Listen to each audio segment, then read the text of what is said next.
நாட்டில் எந்த பிளாஸ்டிக்கை தடை பண்ண சொல்கிறாங்களோ அந்த பிளாஸ்டிக் இன்றைக்கி மெரினா பீச் ஃபுல்லாக கிடக்கு. அடுத்த 10 நிமிஷத்தில் ஏதாவது ஒரு ஆம்புலன்ஸ் வந்து எங்கள் அண்ணனை அட்டன் பண்ணியிருந்தால் இன்றைக்கி எங்கள் அண்ணன் உயிரோடு இருந்திருப்பான் அப்படிங்கிற மாதிரி அவங்க சொல்லும்போது எவ்வளோ வலிக்குது. அதாவது சத்தியமாக சொல்கிறாங்க, ஒரு விஷயம் வந்து எனக்கு மனசு கேட்கவே இல்லை அப்படின்னு தான் சொல்லணும்.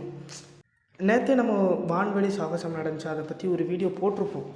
ஆனால் நேற்று போட்ட வீடியோவில் இந்த விஷயங்களெல்லாம் சொல்லியிருக்க மாட்டோம். அந்த வீடியோ வேணால் போய் பார்த்துட்டு வாங்க நம்ம சேனலில். இப்போ எதுக்கு அந்த வீடியோ வந்து நான் முக்கியமாக சொல்லணும் அப்படின்னு நினைக்கிறேன்னா, அவ்வளோ பேர் பாதிக்கப்பட்டிருக்காங்க, எந்த வித ஃபெசிலிட்டிஸும் பண்ணவே இல்லை. அப்போ என்ன ஷோ நடத்துகிறீங்க? ஒரு நிகழ்ச்சி ஃபஸ்ட்டு நடத்த போகிறீங்கன்னா அதுக்கான ப்ராப்பர் எதுவுமே பண்ணாமல் எதுக்கு ஷோ நடத்துகிறீங்க? போலீஸை மட்டும் குமிச்சு வச்சா போதுமா? இல்லை கேட்குறேன், போலீஸை மட்டும் குமிச்சு நீங்கள் வச்சிட்டிங்கன்னா போதுமா? ரொம்ப தப்பு. ஒரு ப்ரைவேட் ஈவெண்ட் மேனேஜ்மெண்ட் கம்பெனி நடத்தின ஒரு இசை வெளியீட்டு விழாவில் பிரச்சனை வந்துச்சுன்னு சொல்லி அதையே மிகப்பெரிய பிரச்சனையாக ஆக்க தெரிஞ்ச நமக்கு, ஒரு கவர்மெண்ட்டோடைய விழாவில் ஒரு மிகப்பெரிய பிரச்சனை, 5 பேர் உயிரிழந்திருக்காங்க. நாட்டில் எந்த பிளாஸ்டிக்கை தடை பண்ண சொல்கிறாங்களோ அந்த பிளாஸ்டிக் இன்றைக்கி மெரினா பீச் ஃபுல்லாக கிடக்கு. அதை அகற்றுறதுக்கு எந்த தூய்மை பணியாளர்களோ எந்த அரசு அதிகாரிகளோ இன்ன வரை வரலை அப்படிங்கிறது இன்னமுமே மனசுக்கு கஷ்டமாக இருக்குது. உயிரிழந்த ஒரு குடும்பத்துக்கு ஆழ்ந்த இரங்கல்கள் மற்றும் 5 லட்சம் ரூபாய். ஒரு அக்கா வந்து அழுகுறாங்க, என்னோடய அண்ணனை இப்படி பார்க்கிங்கில் ஒரு போலீஸ்காரங்க கூட இல்லை அப்படிங்கிற மாதிரி சொல்கிறாங்க. போலீஸ் வந்து எதுக்கு சும்மா ஷோகேஸுக்கு நிற்க வைக்கணுமா, இல்லாட்டி எங்கள்கிட்டையும் இருக்குது அப்படிங்கிறதுக்காண்டி நிற்க வைக்கிறீங்களா அப்படின்னு எனக்கு தெரியல. பார்க்கிங்கில் ஒரு போலீஸ்காரங்க கூட இல்லை அந்த இடத்துல. அவங்க சொல்லும் போது எவ்வளோ கஷ்டமாக இருக்குது தெரியுமா?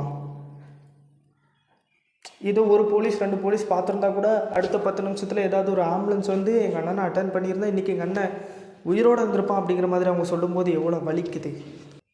அது மட்டும் இல்லாமல் 2.5 வயசு குழந்தை வேறு எங்கள் அண்ணனுக்கு இருக்குது. 34 வயசு தான் ஆகுது, போக வேண்டிய வயசான்னு சொல்லி அழுகும்போது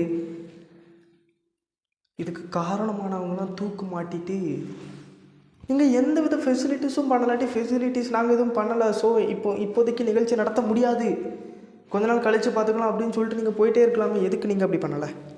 நிறைய கேள்விகள் இருக்குது. கேட்டோம்னா அது வேறு மாதிரி ஆயிரும்.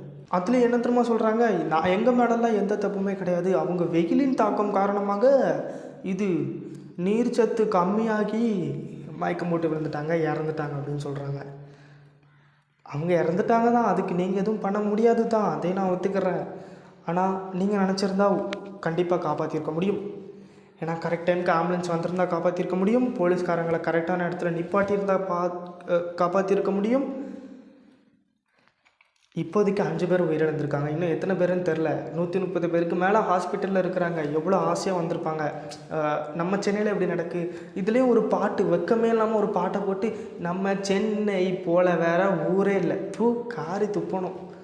சென்னையை குறை சொல்லக்கூடாது, இருக்கிற பர்டிகுலரை பெர்சனை குறை சொல்லலாம். உண்மையிலேயே வந்து ரொம்ப வருத்தத்துக்குரிய விஷயங்க. நேற்று கூட ரொம்ப ஹாப்பியாக தான் வீடியோ போட்டிருந்தேன். நம்ம தமிழ்நாட்டில் சென்னையில் எப்படி நடக்குது, தலைநகரத்தில் எப்படி நடக்குது, ஒரு வான்வெளி சாகச நிகழ்ச்சி வேறு லெவல் பண்ணி முடிச்சிட்டாங்கப்பா, கெத்து தான் பணமா அப்படின்னு நினச்சிட்டு இருந்தேன். ஆனால் நெக்ஸ்ட் டே 5 பேர் இறந்துட்டாங்க. நான் ஃபஸ்ட்டு வந்து 3 பேருன்னு சொன்னாங்க, அப்புறம் 4 பேருன்னு சொன்னாங்க, அப்புறம் 5 பேராக இறந்துட்டாங்க. இன்னும் எத்தனை பேர் கூட்ட போகிறாங்கன்னு சத்தியமாக தெரில. ஸோ இத்தனை பேர் இறந்தும் நேற்று நான் வந்து ரொம்ப சந்தோஷமாக வீடியோ போட்டதை இப்போவும் சில பேர் பார்த்தீங்கன்னா சொல்லுவீங்க, இவ்வளோ பேர் இறந்துருக்காங்க, பிளாஸ்டிக்லாம் கீழே கிடக்கு, அதெல்லாம் என்ன ஆகும் கொஞ்ச நாள் கழிச்சு அப்படி இப்படின்னு கேட்டிங்கன்னா கமெண்ட்ஸில் போய் கழுவி ஊற்றிட்டு இருப்பீங்க. ஸோ அதனால் மட்டும் இல்லாமல் அந்த அக்கா பேசுனது அவ்வளோ மனசு வருத்தமாக இருந்துச்சு. ஸோ நான் இந்த வீடியோ மேக் பண்ணிகிட்ருக்கேன். அதாவது ஏஆர் ரஹ்மான் சாரோட இசை நிகழ்ச்சி அவ்வளோ பெருசாக பேசப்பட்டுச்சு ஒரு வாரத்துக்கு. ஆனால் இந்த ஒரு மிகப்பெரிய நிகழ்வை இங்கே யாருமே பேச மாட்டாங்க. நியூஸ் சேனல் கூட வீடியோ போட மாட்டாங்க. ஒரு நியூஸ் சேனல் வந்து வீடியோ போட்டிருந்தாங்க, அதை நான் பார்த்துட்டேன். பட் கொஞ்ச நேரம் கழித்து அந்த வீடியோவை போய் ஓகே நம்ம ஸ்க்ரீன்ஷாட் எடுத்து நம்ம சேனலில் போடலாம் அப்படின்னு போகும்போது வீடியோ இல்லை, வீடியோ டிலீட்டட். ஸோ அப்போ எனக்கு புரிஞ்சிச்சு, சிலவங்க நினச்சா என்ன வேணால் பண்ணிடலாம் அப்படிங்கிற மாதிரி எனக்கு புரிஞ்சிச்சு, தெரிஞ்சிச்சு. ஸோ இனிமையாவது தயவு செஞ்சு கேட்குறேன், இனிமையாவது எந்த பிரச்சனையும் நடக்காமல் பார்த்துக்கிட்டா அது நல்லதுதான். இறந்த 5 பேருடைய குடும்பத்திற்கு என்னுடைய ஆழ்ந்த அனுதாபங்களை தெரிவித்துக்கொண்டு வீடியோ முடிச்சுக்கிட்டேன். நன்றி, வணக்கம்.